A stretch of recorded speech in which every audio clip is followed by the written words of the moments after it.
اس طرح سے ابھی ہمارے ملک میں دلی میں جو بلاسٹ ہوا، کن لوگوں نے کیا؟ شروعاتی تحقیقات میں جو نام پیش کیے جا رہے ہیں مسلمانوں کے نام، کون سے مسلمان ہیں یہ لوگ؟ کیا چاہتے تھے اور اس سے حاصل کس کا ہے؟ کس کا فائدہ ہوا؟ جن نوجوانوں نے یہ راستہ اختیار کیا، اگر میری بات وہ سنتے ہیں تو توجہ چاہتا ہوں، کس کا بھلا کیا ہے؟ ان جماعتوں نے اس طرح کے قتل و غارت سے، اس طرح کے بلاسٹ سے کس کا بھلا کیا ہے؟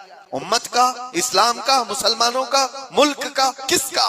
کسی کا نہیں۔ ناحق راستے میں چلنے والوں کی جانوں کو لینا، قرآن کہتا ہے من قتل نفسا بغیر نفس او فساد فی الارض فکأنما قتل الناس جميعا، جس نے ناحق ایک جان کو قتل کیا ہے اس نے پوری انسانیت کو قتل کیا۔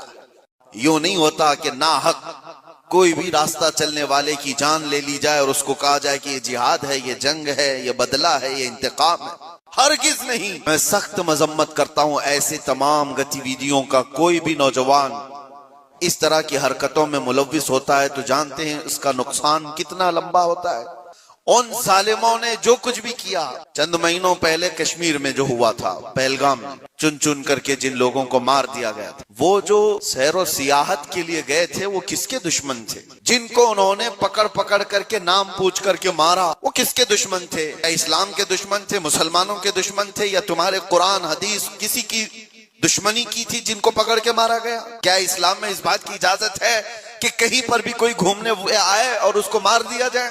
ان ظالم کتوں نے جن لوگوں کو مارا، اس کے بعد جو دہشت پھیلانے کی کوشش کی، اس کا اثر کیا ہوتا ہے؟ دنیا میں اور دوسری جگہوں پر غیر مسلموں کے پاس یہی میسج جاتا ہے کہ یہ اس طرح تنہا پا کر کہیں پہ بھی قتل کر سکتے ہیں۔ پورے مسلمانوں کو انہوں نے خطرے میں ڈالا۔ میری ان باتوں کو کچھ لوگوں تک مجھے پتا ہے پہنچتی ہوں گی، اور وہ شدت پسندی میں کہتے ہیں کہ شاید یہ بھی یہاں کی مصلحت پسندی اور حکمت پسندی کے اعتبار سے بات کر رہے ہوں گے۔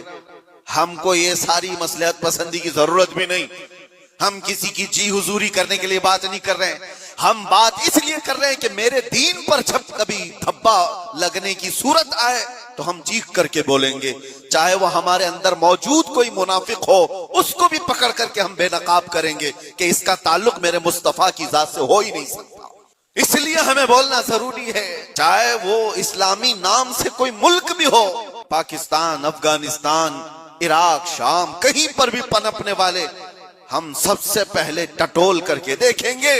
تمہارے چہرے کو دیکھ کر، تمہاری داڑھی کو دیکھ کر، تمہارے جبے کبے کو دیکھ کر، تمہارے نظام حکومت کو دیکھ کر ہم یہ نہیں سمجھ لیں گے کہ یہ خلیفہ آ گیا ہے، یہ اسلام کا بول بالا آ گیا ہے۔ سب سے پہلے ہم ٹٹول کر کے دیکھیں